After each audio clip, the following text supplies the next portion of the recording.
నిద్రపోతూ ఉన్నాడు, పాపం పాదసేవ చేస్తూ ఉన్నాడు. జగన్నాథుడైన రాముడు కూడా గురువు గారి కంటే ముందుగానే లేచి చేసినటువంటి కార్యక్రమాలు, తదనంతరం పుష్పవాటికను దర్శించడం. అక్కడ మన సీతమ్మను చూశాడు రాముడు. పుష్పవాటికలో సీతమ్మ దర్శనం అనేటువంటిది, సీతమ్మను చూడటం అనేటువంటి ఆ సంఘటన ఉంది చూడండి, అత్యంత మనోహరంగా కేవలము తులసి రామచరిత మానసంలోనే చెప్పబడింది. అందుకనే రామచరిత మానసం సత్యం శివం సుందరం, సత్యం శివం సుందరం. విశ్వేశ్వరునిచే ఆనందంతో ఆమోదించబడినటువంటి శ్రీ రామచరిత మానసం భాగవతం తరువాత మనం ప్రారంభించినటువంటి కారణం అదే. ఎందుకంటే రామచరిత మానసంలో ఉన్నటువంటిది అవధ్ భాషలో ఉంది కాబట్టి మనకు తెలుస్తుందో తెలియదో అని అనుకుని ఉంటాం.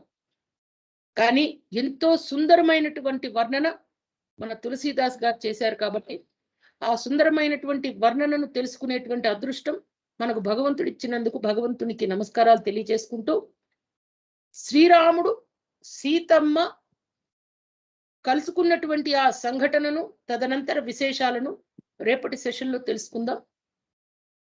అంతవరకు రామ రామ రామ్ రామ్ రామ్, రామ రామ రామ్ రామ్ రామ్, రామ రామ రామ్ రామ్ రామ్, రామ రామ రామ్ రామ్ రామ్, రామ రామ రామ రామ్, రామ రామ రామ రామ్. జై శ్రీరామ్. ధర్మం గురించి తెలుసుకోవడానికి జగద్గురువైన శ్రీకృష్ణుని కృపతో మనమంతా డాక్టర్ భవానీ మాతాజీ గారి ప్రవచనాలు విందాము. హరే కృష్ణ. మా ఛానల్ని సబ్స్క్రైబ్ చేయండి, లైక్ చేయండి, షేర్ చేయండి, కామెంట్ చేయండి. హరే కృష్ణ. శ్రీరామ్ జయ రామ్ జయ జయ రామ్, శ్రీరామ్ జయ రామ్ జయ జయ రామ్.